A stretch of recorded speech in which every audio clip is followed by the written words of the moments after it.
Ladies and gentlemen, good day and welcome to the Cyient Limited Q1 FY24 earnings conference call.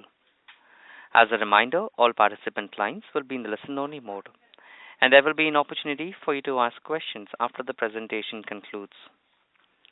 Should you need assistance during the conference call, please signal an operator by pressing star then zero on your touchtone phone. Please note that this conference is being recorded. I now hand the conference over to Mr. Krishna Bodanapu, Executive Vice Chairman and Managing Director. Thank you, and over to you, sir. Thank you, Aman. Good evening, ladies and gentlemen, and welcome to Cyient Limited's earnings call for the first quarter of financial year 2024. I'm Krishna Bodanapu, Executive Vice Chairman and Managing Director. Present with me on this call are Mr. Karthik Natarajan, CEO and the Executive Director, and Mr. Prabhakar Atla, the Chief Financial Officer. Before I begin, I would like to mention that some of the statements made in today's discussions may be forward-looking in nature and may involve risks and uncertainties. A detailed statement in this regard is available in our investor update, which is available on our website and has also been emailed to you. This call will be accompanied with an earnings presentation. The details of the same have already been shared with you. As you know, Cyient DLM Limited listed on 10th July 2023. I want to take this opportunity to thank you for the overwhelming response to our IPO. Over the past several years, we have demonstrated Cyient DLM's credibility and capability in a wide range of design-led manufacturing solutions. And we are now, with your support, well positioned to leverage the tailwinds in this space. I would also like to take a moment to thank the Cyient team that made the IPO possible and for doing this in a very short and compressed time frame. I also wanted to share an important update on the U.S. Department of Justice case. The case against the Cyient executive on grounds of alleged violation of the Sherman Act have been dismissed in April 2023. Cyient has always conducted business with strict adherence to our values-first framework. The acquittal of our executive further proves the highest standards of ethics our business adheres to. We remain confident that this will have no materially adverse impact on the company's operations, finances, or liquidity. At Cyient, sustainability is also important to the way we operate and underpins our overall vision. It is also one of the 5 megatrends that we are focusing on. Cyient has demonstrated its dedication to sustainability by participating in the Dow Jones Sustainability Index, a renowned benchmark for sustainability business practices that generate short-term, long-term value. We scored a great score of 66, surpassing the industry average in all categories, and we are confident that we will increase on this number going forward. With this, I would like to hand over this call to Prabhakar Atla, who will take you through the financial performance for the quarter. Thank you, and over to you, Prabhakar. Hello, everyone. Firstly, let me thank you for joining the call today. We greatly appreciate your time. We greatly appreciate your interest, and very importantly, your active participation in today's call. Before I proceed to present the results, please allow me to provide a quick overview of how Cyient's business is currently classified into various segments today. In this page, you will find a nomenclature and current classification of Cyient's business segments. As you can see, we now have 3 business segments under Cyient Group. Cyient DET, which is a short form for Digital Engineering and Technology segment at Cyient, Cyient DLM, and others. On Cyient DET, the rationale for this nomenclature is that most, if not all, of what was traditionally engineering and engineering services has already significantly transformed in the recent past with the adoption of digital transformation. And this is now further rapidly evolving into adoption of advanced technologies such as generative AI. And therefore, as we stand here at a point of inflection, we see ourselves as a strong and growing player in this rapidly evolving space, and therefore also the evolution of nomenclature at Cyient as Cyient DET. Cyient DET, as we will represent this segment from today, includes the erstwhile services business of Cyient, that includes core services plus acquisitions as we were calling it before, plus a small portion of engineering parts business which was earlier classified under DLM.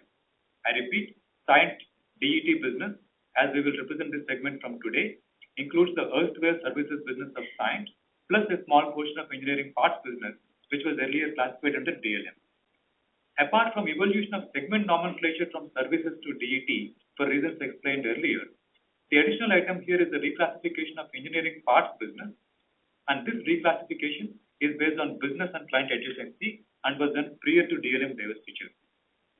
This reclassification does not have a major impact on Cyient DET's business. Just as a measure of quantum, the engineering parts business, which is now merged into DET, has a revenue of about $0.9 million per quarter. I repeat, $0.9 million per quarter, which is about 0.5% of Cyient DET revenue. We have not reclassified the previous periods for this segment, given that the impact is minor, and hence some comparison may not be like to like, and we will attempt to provide a clarification in such instances in this call. The second segment is Cyient DLM. This is the DLM part of our business which was divested after the reclass of engineering parts business as above. And the third segment is others, which now includes Cyient aerospace tooling business, which was earlier classified under DLM and has been reclassified prior to the divestiture. The classification of business units within Cyient DET remains the same as earlier in services, which are basically transportation, connectivity, sustainability, and NGA. Today's presentation and discussion is on Cyient DET only. All the numbers and the data are for DET only, unless mentioned otherwise as group. We have received quite some valuable feedback from most of you on the content of this presentation with a request to simplify and focus on highlights. So going forward, we will adopt a dashboard model for this presentation on financial performance with relevant details already shared in annexure. In the dashboard model, you will see that we are representing our performance across 6 key metrics, which basically are revenue in US dollar terms, revenue in INR terms, EBIT in percentage terms, PAT in INR terms, EPS in INR terms, and FCF in INR terms. And for each of these metrics, you will also see that we have depicted the movement on QOQ and YOY basis. Before I walk you through the commentary, let me just summarize that we strongly believe that our Q1 FY24 witnessed a well-balanced performance, which was in line with our expectations. In terms of Q1 FY24 revenue, the Q1 FY24 revenue for DET stood at $177.1 million at a growth of 0.3% quarter-on-quarter in constant currency and 30.6% year-on-year in constant currency. This of course includes the engineering parts business. We have not restated the previous period numbers since the impact was not significant. But a like-to-like movement for what was services revenue earlier would be a movement of minus 17 bps quarter-on-quarter constant currency on sequential quarter basis. In INR terms, the Q1 FY24 DET revenue stood at rupees 1,455 crores with a growth of 0.4% quarter-on-quarter and 37.2% year-on-year. I repeat, a growth of 0.4% quarter-on-quarter and 37.2% year-on-year. We have 2 key growth drivers behind this performance. The first is that our core segments, aerospace, automotive, and sustainability, continue to witness a very strong growth QOQ and YOY, and also our key clients, top 5 and top 30, continue to witness strong QOQ and YOY growth. Mr. Karthik Natarajan will address these in more detail in the business outlook presentation. In terms of normalized EBIT margin, the Q1 normalized EBIT margin for DET business stood at 16.1%, which is the highest we've had in the last 9 years, and also grew by 93 bps quarter-on-quarter and 327 bps year-on-year. I repeat, the services EBIT margin, which was called services earlier, DET, is at 16.1%, which is the highest in the last 9 years, which expanded by 93 bps quarter-on-quarter and 327 bps year-on-year. In rupee terms, the Q1 FY24 DET normalized EBIT is highest ever at rupees 234 crores with a growth of 72.1% year-on-year. This margin expansion is driven by continued improvements in SG&A costs resulting from optimization initiatives that we've undertaken in the previous quarters. In terms of normalized PAT, the Q1 FY24 normalized PAT stands at rupees 170 crores, translating into a normalized PAT growth of 6% quarter-on-quarter and 56.3% year-on-year. I repeat, the normalized PAT growth for this business is at 56.3% year-on-year. And this then translates into a normalized EPS of INR 15.5 for Cyient DET. In terms of free cash flow, the Q1 FY24 FCF stood at rupees 176 crores, a growth of 150.5% year-on-year, This then translates into a conversion of 108.9% on reported PAT. As I close this chart, I'd also like to draw your attention to the balanced progression that one can see among several metrics. With revenue growth of over 30% year-on-year in constant currency terms and EBIT expansion of 327 bps YOY, the PAT grew by 56% YOY, while retaining focus on FCF, which also handsomely grew by 150% YOY. And hence, our opening comment on we seeing it as a balanced performance in the beginning of my presentation. In terms of group numbers, the group numbers you see here are a combination of all three segments we spoke before, and I just call out a few comments. At $205.3 million, group revenue for Q1 FY24 grew by 28.6% year-on-year in constant currency, and the sequential growth was impacted by cyclicality in DLM business, which would recover in the subsequent quarters. The Q1 FY24 normalized EBIT margin is at 14.7%, highest ever we've had in the last 9 years, up by 322 bps year-on-year, and the Q1 FY24 PAT stands at 177 crores, up by 52% year-on-year, while the FCF has also improved by 60% year-on-year. And therefore, also at a group level, we believe that this is a well-rounded performance in line with our expectations, and this also gives us a very sound start into the financial year. With this, I'll now hand it over to Mr. Karthik Natarajan for an update on the business performance and outlook. Thank you, Prabhakar, and good day, everyone. And trying to deep dive on some of the vertical performances that I will cover in the next few minutes. And we had an all-round operational good quarter for us in terms of Q1 fiscal 24. And if you look at the 4 segments that Prabhakar detailed out as part of the digital engineering and technology business, and starting with transportation, which has grown by in constant currency 3.2%, and in year-on-year 19%, and connectivity business, which is affected by the wireless telecom operator business, which has shrunk slightly compared to Q4. So that has taken about minus 2.4% degrowth in Q1. And sustainability business, enabled by growth in energy, mining, and the utility business, has had a solid quarter of 4.5% growth quarter on quarter. And this business has grown, including CTech, at 112.3% year-on-year. And new growth areas, which are at 30.5 million in Q1 fiscal 24, has had a degrowth of minus 6.5%.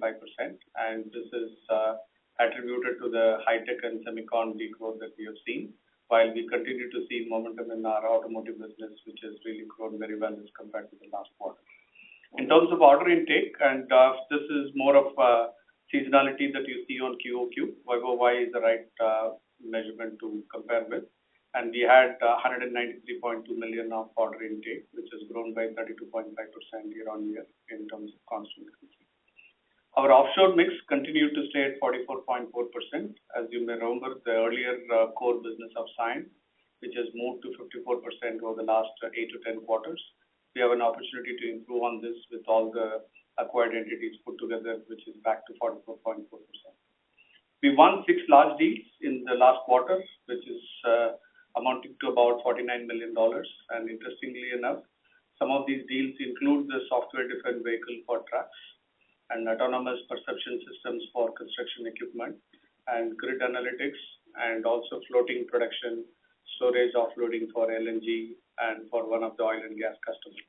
So very interesting quarter in terms of our performance on large deals and what we have seen on the operational improvement.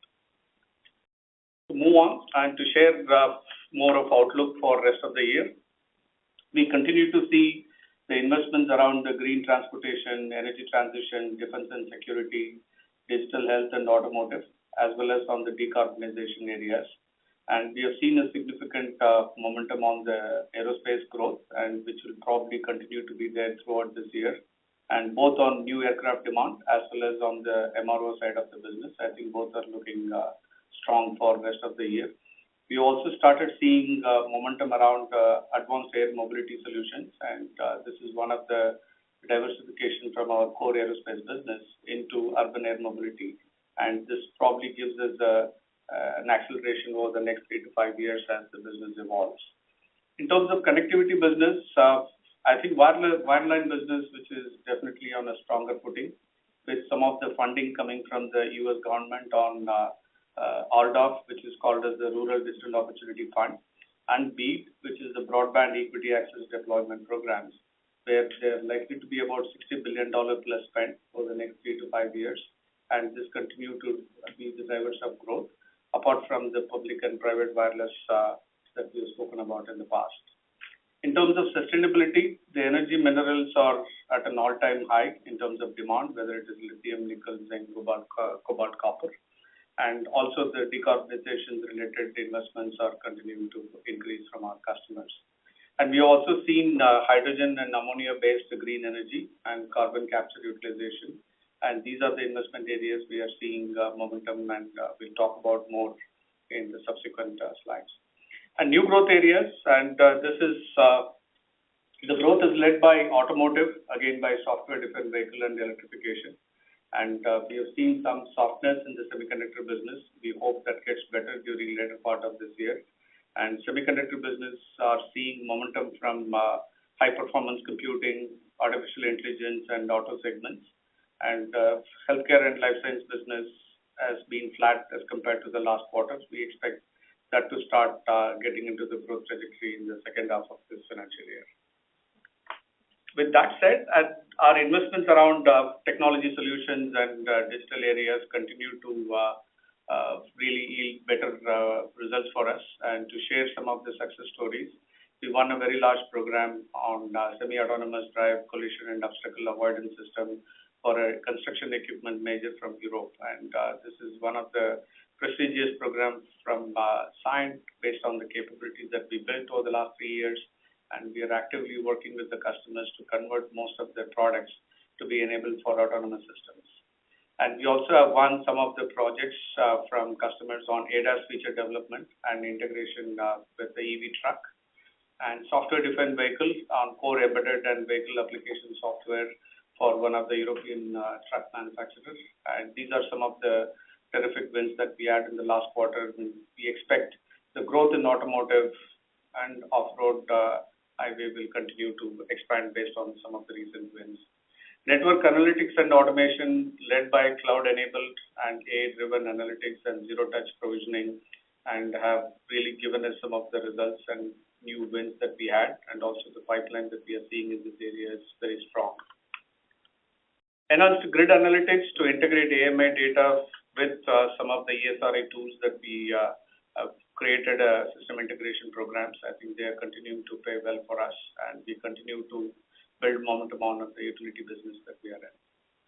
Generative AI, this has been one of the interesting areas of topic over the last 6 to 9 months, and we started seeing a lot of interest from our customers in terms of implementing conversational AI systems and distributing the contextual content to various stakeholders in a human-like natural language. And whether this is about product support, customer experience, and trying to help them through the complete aftermarket life cycle. And Cyvision, which is one of the video intelligence platform that we have built, and how do you think this can help to identify the objects such as vehicles and persons from live videos using deep learning modules. And we are continuing to make progress on AI-powered software testing and industrial data fabric with AWS as one of the key partnerships that we built, and also continue to make progress on operational grid analytics. So with that, I would just move on to the next topic, which is about our guidance that we have shared in the past. And for DET business, which is S12 services plus a very small parts business, we are keeping our guidance at 15 to 20% year on year in constant currency terms. And in terms of EBIT margins, and we have guided earlier at 100 to 200 basis point improvement. And based on the operational efficiency that we have seen in the first quarter, we are revising it upwards to 150 to 250 basis point year on year. With that, we'll stop here and probably throw it open for Q&A. Thank you very much. We will now begin the question and answer session. Anyone who wishes to ask a question may press star and 1 on the touchtone telephone. If you wish to remove yourself from the question queue, you may press star and 2.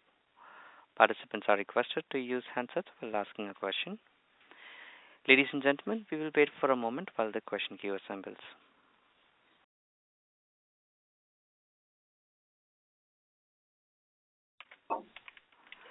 The first question is on the line of Mukul Garg from Motilal Oswal Financial Services. Please go ahead. Yeah, hi. Thanks. Karthik, firstly on the growth outlook, given that the first quarter was fairly muted, where are you getting the confidence for kind of delivering that 15%-20% type of growth in services? Especially if you can speak about the connectivity part of the business, because that's an area where we are kind of seeing weakness across regions, from companies in the space. Is that something which will, kind of remain a drag and you will kind of deliver despite weakness in that space? Sure. Thanks, Mukul. To answer your first question, I think we understand the ask rate could be anywhere between 2.5 to 3.5% QOQ for the next 3 quarters. I think that's definitely within the reach of what we are looking at. That's the reason why we kept our revenue guidance intact. And to answer your second question, I think connectivity has 2 parts, right? One is the wireline, the second is the wireless part. The wireless is only about 20% of our business, and what we have seen the softness is from one of the customers. And we hope we can probably see a pipeline that we already have getting converted during the later part of Q2, which will probably give us a reprieve in the H2 of this financial year. On the wireline part and some projects which got shifted to the right, and the investments still continue to be robust, and especially the government funding, which has been talked about a year ago, have been assigned to all the states, and the states are in the process of running RFPs and be able to distribute the work during some time in Q2 and Q3, and which will expect us to see the growth coming back in the second half of this financial year. Right. But, just to follow up on that, is there a risk in case that space remains under pressure to our full year guidance, or do we think we have built in some buffer? And then I have a follow-up for Prabhakar. Yeah, I think whatever we see at this point of time, we are keeping that 15 to 20% range. That's the reason why we are keeping a wide range. So I will just hold at that level. Sure. Thanks. Prabhakar, was there any reclassification during this quarter? The gross margin were down very sharply on the services side, and gross margins were down very sharply, and similarly your G&A was also kind of down almost 300 basis points. Mukul, thank you for the good question. No, there was no reclassification during the quarter. Firstly, like we spoke, the significant improvement we have seen in the EBIT in the quarter is basically because we've been driving SG&A improvements for the last several quarters. We've been doing this exercise for most of last year, but we also had costs that we had incurred in the last year as we drove those initiatives. And now we start seeing the full benefit of what we've done last year in the current year. Therefore, you see the improvement in SG&A translating into EBIT. That's the first part. In terms of gross profit movement quarter or gross margin movement quarter on quarter, this is basically coming out of 2 things. One is the merit increase that we had to counter in Q1, and also a little bit of unfavorable revenue mix we had in Q1, basis how the global scenario has evolved. But these were 2 different things. There was no reclassification in the quarter. Understood. Thanks for taking my question. Thank you, Mukul. Thank you. The next question is from the line of Mohit Jain from Anand Rathi. Please go ahead. Hi, sir. Good evening. First is on new growth areas. I got some of the commentary, but can you just split the growth rates there, because we are down sequentially in a big way? So that's one. And second, our margin outlook got revised, meaning the initial guidance was also on the higher side compared to peers, but now it got revised further up. So where are we in terms of utilization? And it appeared to me that attrition is still high. So how do we get such high synergies or say margin expansion opportunities during the year? So Mohit, I'll answer the first one. Maybe I'll defer it to Prabhakar to answer the second one. On the first one, there are 4 sub-segments as part of the new growth areas, right? One is automotive, and second is healthcare and life sciences, and third is semiconductor, and fourth is high tech. Like what I shared in my brief, and the high tech and semicon, they had a weak Q1, and that's the reason why you're seeing the drop in terms of minus 6.5. And healthcare and life sciences has been flat, and automotive had seen a significant growth compared to last quarter. So sum of all this is what I've described it as at minus 6.5. Automotive is flat, is it? Automotive has seen a significant growth as compared to growth. Okay, got it. And broadly, how is the split between these four? Like, should we assume more or less equal, or do you think it will be tilted towards one particular segment? Yeah, you can assume it to be almost on the similar range of probably about the 7.5 to 8.5 million range. Okay, got it. And second one for Prabhakar. So Mohit, on the margin front, but thank you for the question once again. See, if you recollect the commentary we made in Q1 investor call, Krishna used the word pragmatic conservatism. When we've given the outlook for the full year in terms of revenue and margin guidance, I'd say the pragmatic conservatism we had in terms of the full year outlook for margin has played in our favor. As you could see, we already delivered a good quarter for the first quarter of the year, 327 bps year on year. And we also see the potential roadmap ahead of us to extract the value of the various initiatives which we are running in SG&A. But also, as you've seen, this performance in Q1 is even when, like to the earlier question, there was a marginal degrowth in the gross margin, but we still maintain the numbers that we have maintained right now in margin front. Therefore, as we recover across those gross margin segments and as we continue to extract the margin from the SG&A initiatives, we feel fairly confident with the upgraded guidance that we've provided just now. Still being a bit pragmatic conservative, I would say. Like, is it? Sorry, Mohit, maybe request you to please repeat your question. We couldn't hear you. For the wage hikes, will it hit us in Q2, or are you going to spread it across multiple quarters? We would spread it across multiple quarters. Part of it is already coming in Q1. The rest of it will spread across various quarters. So we may not see that one quarter hit, is what you're saying. It should gradually improve. Yes. You will not see a one quarter hit like what we have seen in the previous years earlier. It will be spread throughout the year. Right. And last one, I could not find utilization. Do we have a ballpark number? Where are we currently? Yeah, I think we are about 86% in terms of our utilization and apple-to-apple comparison from last quarter. As we are in the process of getting all the companies that we acquired to be integrated, and we will probably not provide the detailed breakup like what we have done in the past. And since this process will take some time in the quarter of Q2, and we would just state as the overall margins and gross margin, which kind of indicates the level of utilization that we operate at. Right. So 86% for the quarter, including the subsidiaries. Including what, sorry, Mark? Including the target, 86% console utilization is broadly what we should assume for the quarter. Yeah. Perfect, sir. Thank you.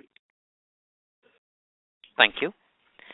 The next question is from the line of Vibhor Singhal from Nuvama Equities. Please go ahead. Yeah, hi. Good evening, sir. Thanks for taking my question. So just, I know you built a bit upon it, but just wanted to understand a bit more about the optimism that we have about the transportation segment. In the last calls also, we've kind of spoken about a very strong demand environment maybe coming up in the aerospace vertical. So how do you see this industry demand shaping up, let's say, in this the remaining part of this financial year? Not asking for a quarterly number, but do you think it's going to be a positive momentum as we have seen in this quarter to continue in the remaining part of the year? And specifically in the aerospace vertical, do you believe this cycle could actually last beyond FY24 as well in terms of the opportunity that we see and the opportunity that we can capitalize on? Yeah, so thanks, Vikram, for the question. I think the momentum on the aerospace business, if I were to really classify into three sub-segments, whether it is commercial aerospace of new aircraft, new engines, new sales, and second is the MRO part, and third is the defense business. I think all three businesses are come back with a bang as far as this year is concerned, and there is definitely a very robust and strong demand. And with China joining this party about 6 months ago, and the number of aircrafts that are flying at any given point of time is probably closer to what we have seen in 2019. So the similar levels of air passenger miles is similar to what we have seen in 2019. So that's definitely driving the demand. However, the customers are continuing to face challenges on the supply chain and labor productivity. And those two are definitely plaguing the growth that they wanted to achieve during this year. And we hope it gets better during later part of this year. And in terms of demand outlook for the next 18 months, we are positive about how this segment will look up to us for us. On the defense side, we have seen significant growth in defense and because of the conflict that was seen in Europe. I think that has really made every government to spend significant amount of money around the defense and security part, and that is likely to continue for a few more years as the internal security is becoming one of the key challenge for many countries, and they want to strengthen the internal security part. Got it. So as a broad number, if I were to ask, I mean, in our guidance of 15-20% growth, would the transport vertical be higher than the company average, or do you believe it could probably be in a similar range?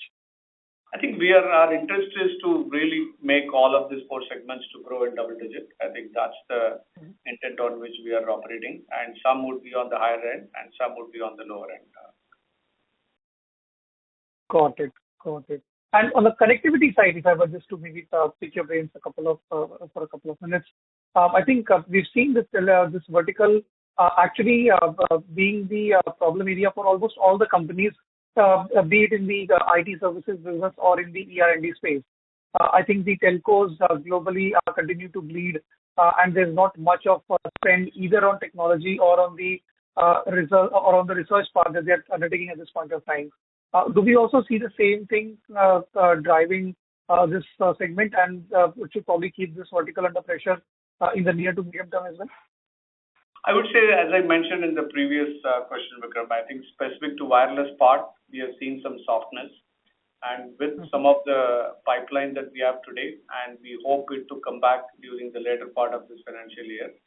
Broadly, what you are seeing is correct across the CSPs. The communication service providers are muted in terms of their spending around wireless and 5G, as they've already started spending money on it for the last 5 years. They want to monetize some of them, while there is a pause that is seen on the wireless side. But like what I mentioned, the wireline part, which is continuing to see momentum and supported by the government funding programs on RDOF and BEAD, and these two in US are likely to create significant demand over the next 18-24 months. Got it. And just like transportation, you expect connectivity also to be, positive in the positive growth territory for the full year. Yeah, which is expected to be back-ended as compared to what we have seen on the transport side. Got it. Great, sir. Thank you so much for taking my questions, and I wish you all the best. Thank you. Before we move to the next question, I'd like to remind our participants to limit their question to 2 per participant. If time permits, you may join the queue for any follow-up. The next question is from the line of Sandeep Shah from Equirus Securities. Please go ahead.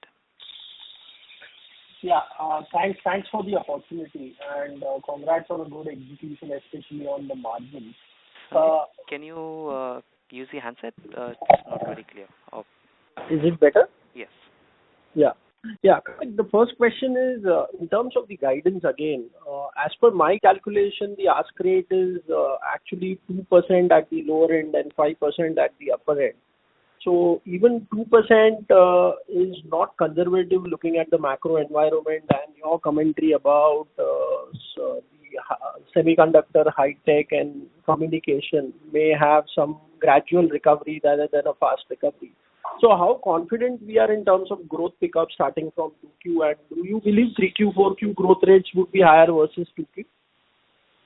Yeah, at this point of time, Sandeep, like what I guided on each of the sub-segments, and the growth is aided by what we have seen in aerospace, automotive, and energy and utility segment.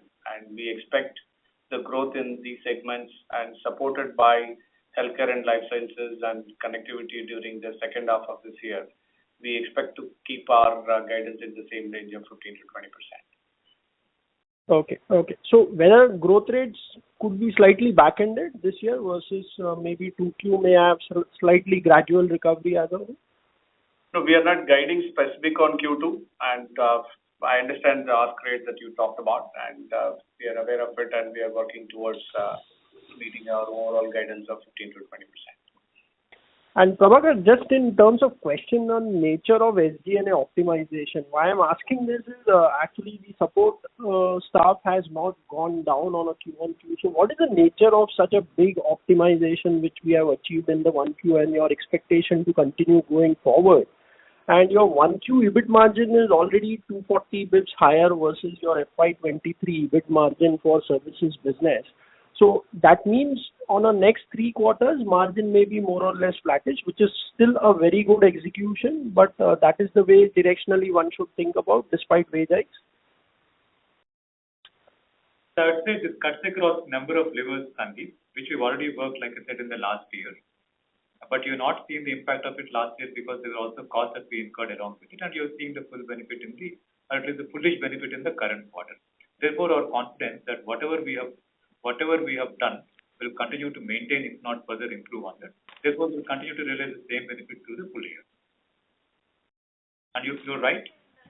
This also calls for continued execution excellence, of which we are confident of.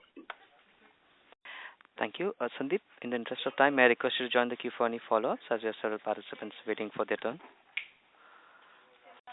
Thank you. The next question is from the line of Shraddha from Asian Market Securities. Please go ahead.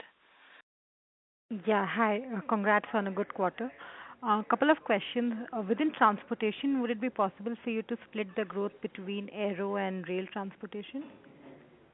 No, Shraddha, we are not breaking down beyond what we have categorized in the 4 areas, and we are not really breaking down further on any of the. No, so the reason I'm asking is because we were facing some issues with one of our top accounts in rail.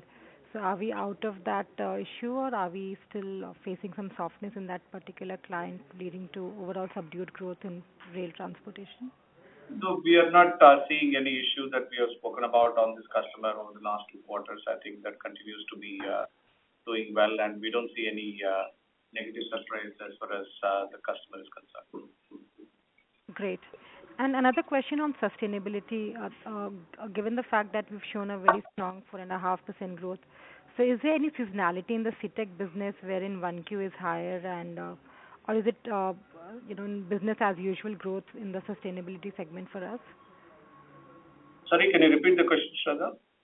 I'm asking whether the 4.5% growth that we reported in sustainability, does it have to do anything with the seasonality in the Cyient portfolio, or is it business as usual growth for us in this segment? Yeah, I think it is business as usual. And typically what we have seen for CTech, they tend to have a high impact on Q4. That seems to be their best quarter. So Q1 is not necessarily their best of the quarters based on what we have seen in the last 3 years of data. Right. And just one thing on the minority interest, I think the minority interest number seems to be a bit lower than what comes from calculation of what you reported for DLM financials. So I was just checking if there's anything else in minority interest that has gone beyond DLM. There is nothing beyond minority interest in the calculation, but our team will reach out to you to see what numbers you have. And if there is. Sure. I think, Shraddha, just quickly on that, if you look at what has happened, only a very small amount would have come because that's from the pre-IPO placement. The majority would only start from July 10th. That's why you'll see the full impact only in this quarter. Last quarter, only that sort of small percentage of anchor or pre-IPO placement that had happened would have come in. Thank you. And that's for the short term. Thank you. Shraddha, may I request you to join the queue for any follow-ups? Yeah. The next question is from the line of Abhishek Shindadkar from InCred Capital. Please go ahead. Yeah, hi. Thanks for the opportunity and congrats on a good quarter. This may be a repeat question. I'm sorry I got dropped in between. I was not clear why the gross margins dropped this quarter. So that's one question. And the second thing is, on the SG&A rationalization, Karthik, I recollect that we had been, investing in SG&A, after you came in 2020. So is it like, we have reached, or completed that program in terms of investment in SG&A? Or is it that, we view that the macro is challenging and that's why we are driving this SG&A rationalization? How should we read the SG&A rationalization? Thank you for taking my questions. Sure. Thanks, Abhishek. And I'll answer the second part and would request Prabhakar to answer the first one. Yeah, the second one, whatever investment that we wanted to make towards growth in terms of sales and technology and digital investments, they continue to be there. And we will continue to make those investments, which are very critical for our journey for the next 3 to 5 years. So that is absolutely intact. And as you remember, we did a investor day sometime in November last year, and Krishna did talk about how we wanted to look at some of the spend that we have on G&A related to the buildings and computer hardware, software. We made certain investments around COVID, and some of them are not necessarily, for example, everybody had 2 laptops, one in the office, one at home, and some of them are getting rationalized in terms of what we wanted to do. So that exercise has begun almost 8 months ago. They're starting to see results in terms of the output from Q1 onwards. And Abhishek, to your question on gross margin movement, right? Sorry. So the gross margin movement. Yes. Sorry. Thank you, Abhishek. The gross margin movement between 2 quarters is because of primarily 2 reasons. One is the merit increase that we had in Q1, and also an unfavorable revenue mix in the current quarter that we expect to re-normalize in the rest of the year.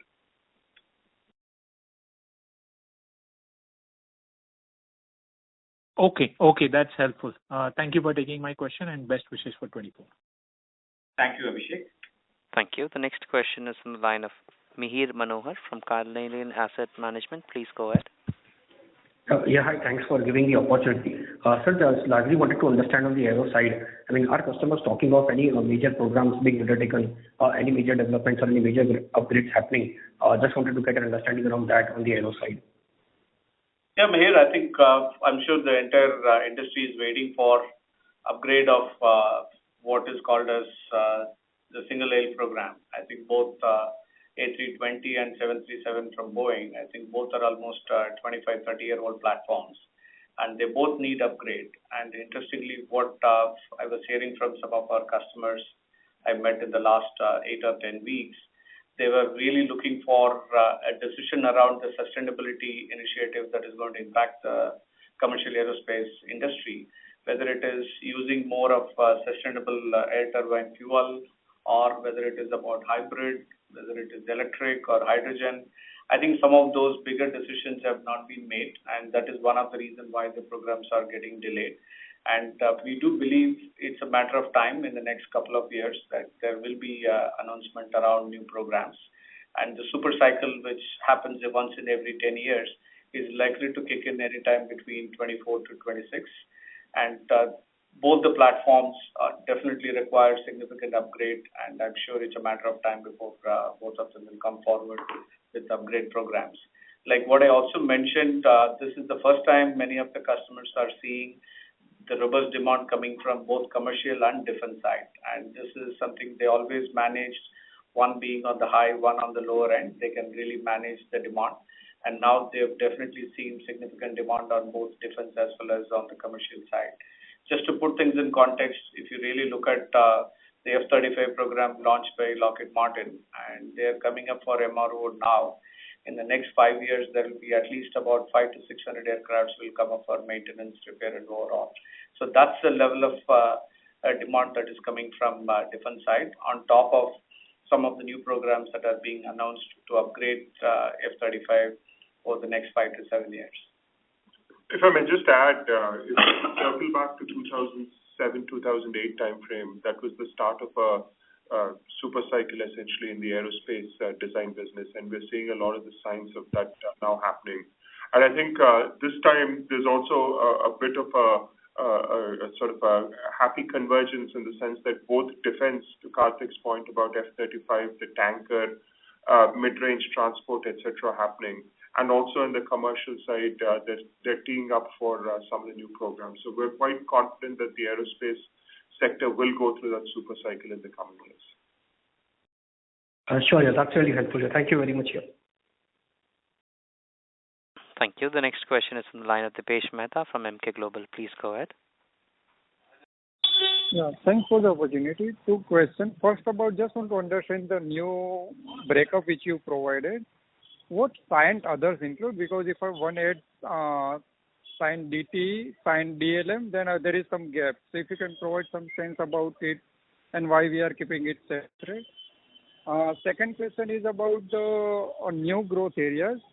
Now, high-tech, I think some of your peers indicated some kind of recovery is playing out. So if you can provide some sense about how you expect high-tech recovery to play out over next few quarters. And semiconductor side, I think earlier you indicated second half of recovery. So any tangible kind of things, or it is more hope than tangible kind of outcome which you are expecting? Thanks. So I'll answer the first part of the question before handing over to Karthik. So basically, within our, if you look at it, the two sectors are clear. One is DLM, which is design-led manufacturing, and the second thing is DET, which is digital engineering and technology, which is essentially the services type of businesses that we have. Now the others, basically, if you look at the Cyient DLM business, there is one business within that which is a tool manufacturing business primarily centered in North America, which is about $10 million yearly run rate, slightly lower than that, but about there, which does not fit into the DLM framework nor within the DET framework. So we've kept it as Cyient Others because we did not want to put it in either organizations because obviously we need to first figure out where the fit is and strategically what we want to do with that business. It is potentially a business that we will consider for a carve out or a sale in the next few quarters. But we are evaluating the options for that. When we had acquired the business, there was a certain hypothesis around design of tools and manufacture of tools, which has not played out. And when we did this split, we found that it didn't really fit into either business in the split, and therefore we've held it in a different unit to figure out what the options for that business are. Sure, Ritesh, to answer your second part of the question, and in the new growth areas, I think your question was on two parts. One is the high tech, and we do expect high tech to be flat and soft throughout this year, and we don't expect that to really recover back based on the customer profile that we have and the pipeline that we see. As far as semiconductor is concerned, we do see momentum from semiconductor for automotive and driven by significant demand on ADAS and electrification. And we have won one of the large deals that we announced last quarter, and that is ramping up. And we have seen softness from consumer and data center part, but we do expect that the automotive business to be robust during the rest of the year. We have seen momentum from some of the pipeline that we have seen and how they are moving through the decision-making cycle. And we are confident that that should probably bounce back during the second half of this year.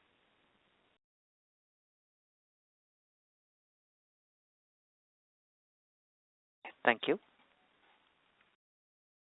The next question is from the line of Prolin Nandu from Goldfish Capital. Please go ahead. Yeah, hi team. Thanks a lot for taking my question. Couple of questions. Again, continuing with the previous question on new growth areas. Now, the reason we have probably put in this as a new growth area is this is something which we are venturing into. Then when we talk about some of these macro weakness, I'm just trying to figure out whether there is a scope to gain market share here. And again, as some of the larger peers have mentioned that high tech is probably recovering and that we have seen in some of the high tech stocks as well. And we are still guiding for a flat kind of a year. So just on overall basis, can you just comment on, is there not a scope to gain market share? And will the macro weakness continue to hit us for the entire year across all the different four new growth areas? Yeah, I think probably like what we mentioned, I think automotive business is on a very strong growth momentum that we have seen over the last 18-24 months. We continue to see momentum there. And like what we talked about, two of the large deals that we announced this quarter come from automotive, and especially on software-defined vehicle for a commercial truck, as well as the autonomous perception system development for a construction equipment major. So that indicates the robustness of growth that is seen from automotive. Healthcare and life sciences, like what I mentioned, it had seen a softness in Q1. We expect that to recover in the second half of this financial year. Semiconductor, which has shown a muted growth and degrowth in Q1, expect to recover again in the second half of this year, aided by automotive and artificial intelligence, edge compute-based silicon that need to be built up, and that's driving the growth during the second half of this year. And high-tech is one of the four businesses in NGA. We expect that to be soft during the year. And when we talk about high-tech, just to remind you that this is part of the erstwhile the geospatial business, and we are also wanting to really not focus significant amount of growth in that area, while we wanted to drive more around customers from utilities and communications and mining, and how do you think we are able to cross-sell and drive growth in those segments, and starting to see that as an horizontal and more than a vertical moving forward. Yeah, thanks a lot. That clarifies the high-tech part. Now, second is on this legal charges, right? In some sense, as we, what I understand is that one of the cases is over, one of the cases is still going on. So, how do we see this legal charges panning out for the remainder of the year? Do we see them coming down significantly, or do we still need to incur the kind of legal charges that we have incurred this quarter and in the last financial year as well? So, if you look at the two elements of that case, there was a criminal element and a civil element. The more sort of risky one and the more sort of serious one was the criminal case. The criminal case is the one where, again, Cyient was never charged, or Cyient Inc. was never accused on anything. It was one of our executives, but that's been cleared. So that takes out a humongous risk from the business, and therefore it also gives us a much stronger basis to fight the civil case. So from a risk perspective, I want to say, the matter is closed, and we find ourselves in a good spot, because the matter was not just closed, but it was closed very strongly in our favor by the judge even dismissing the case. Now, coming to the civil matter, it will take another quarter or two to resolve. We will have some legal fees still for the next 2 quarters, that's for Q2 and Q3, at a level that is lower than what we've seen in the past. We are working on expediently resolving it, but I want to say we don't anticipate any great risk, because all that element of the case has been completely solved, and also we don't anticipate any or very large quantums of legal fee for the foreseeable future. It will continue for another quarter or two at least. Cool. Thanks a lot, and all the best. Thanks a lot, Dean. Thank you. The next question is from the line of Chirag Kacharia from Ashika Institutional Equities. Please go ahead. I have one strategical question. After this corporate event, like we listed separately the DLM vertical, what growth areas and the long-term strategy we have in place to grow this Cyient Limited business? I understand that we have a presence in the high growth areas, be it aerospace, automotive, defense, and all. But from long-term perspective, like let's say 3 years, 4 years down the line, when this cyclical sector starts getting flat curve on growth side, how we should see this company as a standalone entity? Are you talking about Cyient or Cyient DLM? I am talking about the Cyient, this current entity. Yeah. Sorry? Cyient Limited. Okay. Cyient.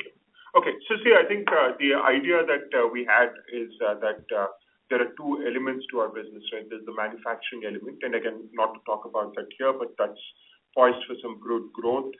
It finds itself in a good spot. The market that it operates in is going through quite a transformation, and we want to make sure it has its capital structure and ability to grow. Now, coming to the Cyient business, I think the key element, if you look at it there, is the way that we've classified the business as digital engineering and technology. Engineering is the core to what we do. That is what we do well, be it mechanical engineering, electronic, network design, etc. We do various elements of engineering there. But the two elements that are converging with engineering are the digital. Again, you may have heard a lot of technology speak like an IoT or machine learning, etc. But really, there is a lot more there in terms of the application of technology and how it converges with engineering and the product. So that's the whole digital play. And then, of course, putting all this together is the technology play, which is pointed solutions that we can take to the customer. I think Karthik briefly talked about. We won our first deal for a very large perception management system, essentially. This is taking all these skills and technologies that we have. On one side, there is the whole engineering piece that we brought to the table with mechanical, embedded software, etc.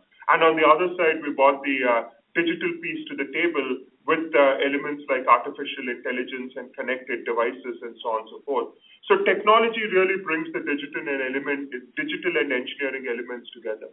So net, while we're in various industries and all of them go through their various trajectories, these industries are seeing a very significant convergence of digital, which is the technology piece, with engineering, which is the core of what they do.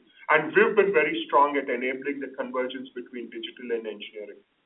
So if I may to summarize it, I would say this convergence is what we're accelerating. And, pure engineering might go up and down, technology might go up, or digital technologies might go up and down. But this reality of convergence between digital and engineering is only going to accelerate, and that's what we do for our customers. And therefore, we're quite confident in the next 4 or 5 years, as more and more technology convergence happens into products and networks, we are very well positioned in that convergence. Thank you. Mr. Kacharia, requested to join the queue for any follow-up. Also, participants are requested to limit your questions to one per participant. The next question is from the line of Vikral Gupta from ICICI Pru Life. Please go ahead. Hi, good evening. Am I audible? Yeah, please. Yeah, so I just have a couple of questions. The first one is on the wireless, or rather the wireline part of our connectivity portfolio. So as per my understanding, at least in US, it seems like the fiber rollout targets sort of peaked out in calendar 2022 and then seem to be getting revised downwards, at least by the major telcos over the last 3 months. So if you could provide some color whether my understanding is correct and what you are seeing on the ground. And secondly, what would be your geographic exposure within the wireline portfolio? Are you seeing the same tailwinds that you're seeing in US, maybe also in other geographies, your major geographies?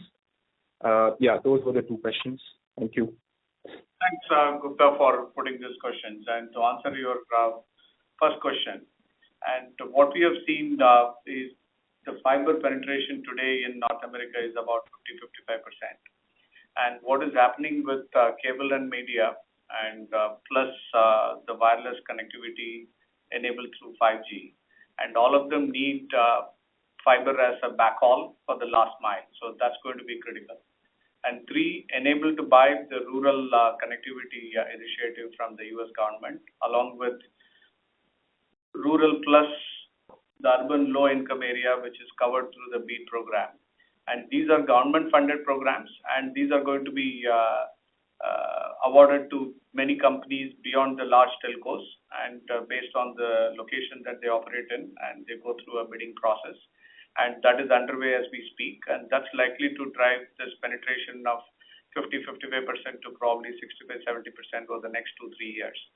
And interestingly, we are also seeing similar initiatives across UK, Germany, and Netherlands, and even in European geography.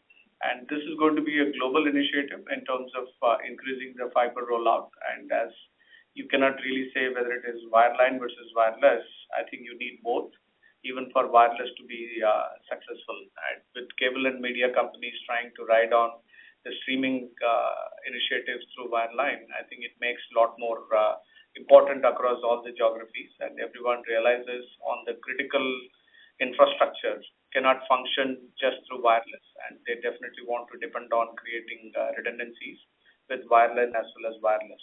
So we do believe this would probably run for a few more years before it really runs out of steam.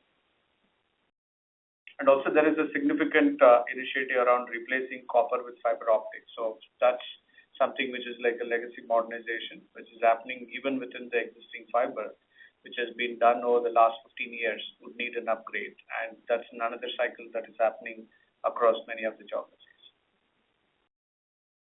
Thank you. The next question is from the line of Nitin Sharma from MC Pro Research. Please go ahead. Yeah, hi. Thanks for taking my question. So can you please help us understand if you're seeing any deal closure delays with any of these segments? Sorry, can you repeat your question? Delays in any of the segments. Deal closure delays. Yeah, no, I think that's going to be a start-stop, right? What we also looked at was out of our top 40 customers, there are 5 or 6 of them are going through some unique issues which are not necessarily industry specific, but it is customer specific. So some of them we do see delays, and we started seeing better decision making maybe in the last 4 weeks or so as compared to what we have seen in the initial part of Q1. And again, this is too difficult to generalize across all segments. In some segments, like what we have seen on aerospace, automotive, energy, I think they definitely have a compelling reasons for them to invest. And some of the discretionary areas where they can differ, and we have seen some delays and not necessarily significant delays.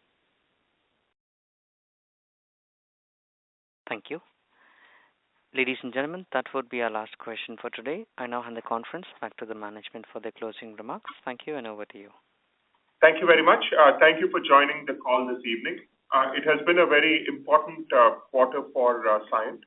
As we've talked about, we've been able to list the DLM business and now have a clear focus in both our businesses, on this side with digital engineering and technology, and on the other side with manufacturing. So we're very excited about where things stand. We had a good start to the quarter. Revenue moderated a bit, but that was expected. But we're still holding to our guidance from the revenue perspective, and also the 50 bips or so increase in guidance from a margin perspective. We're very confident where things stand. Thank you for the support, and we'll again speak next quarter. Thank you. Thank you very much. Ladies and gentlemen, on behalf of Cyient Limited, that concludes this conference. Thank you all for joining us, and you may now disconnect your lines.